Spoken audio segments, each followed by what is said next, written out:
Singaporeans around the world have been celebrating the country's National Day. In the United States, crowds thronged a hawker center in New York City to mark the occasion. And it's places like this that can offer a sense of community for Singaporeans living far from home, as Sally Patterson finds out. They're a familiar scene for many Singaporeans. After all, there's more than 100 hawker markets in Singapore. But in New York, there's just one. And unsurprisingly, it was a popular spot to celebrate Singapore's National Day. Urban Hawker in Midtown Manhattan culminates the expansive range of Singapore's most comforting dishes. KFC was determined to pull out all the stops for the nation's 58th year of independence. It means different things to different people. Some would say it's about home, it's about the infrastructure, it's about the efficiency in Singapore. To me, it's about food. Food tells me who I am. Food tells me who you are, and I really love that deliciousness can give me a sense of home and identity. Stall holders like Chris Hui wanted to bring his family's much-loved recipes across the globe so more people could try the food of his childhood.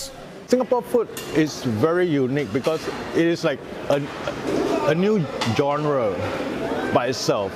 It's not entirely Chinese and it's not entirely Western, it's not entirely Southeast Asian. It's a mix of its own, and it has its own characteristics.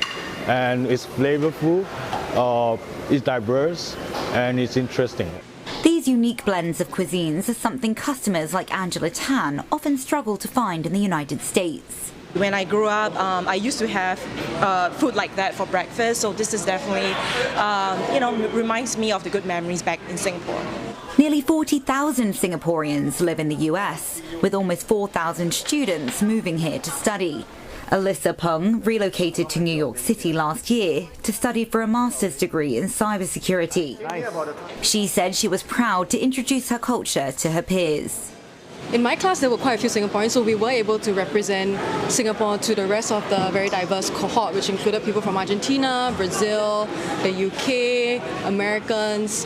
What we like to show them about Singapore is, firstly, that Singaporeans are quite inclusive when they're overseas, very open to talking to people from other cultures, very worldly. I think the second thing is a food obsession. Singaporeans are foodies, New Yorkers are pretty foodie. All of us kind of have a big Google map of food places that we've saved, and then we trade those around, and I like to share a lot of my food recommendations. Alyssa's fiancé, Joe Tan, says the two cities actually have quite a lot in common. When I walk around New York, especially when I'm surrounded by skyscrapers, I think that's when I know I'm like in Singapore, especially in what we call the Central Business District. It's very much like that, and I find it also comforting when I see subways. The only thing is that in New York you can hold the doors, but in Singapore you can't. More than 15,000 kilometres from Singapore, the national pride here is palpable. There's a real joy of bringing the fragrances and flavours of home to hungry New Yorkers.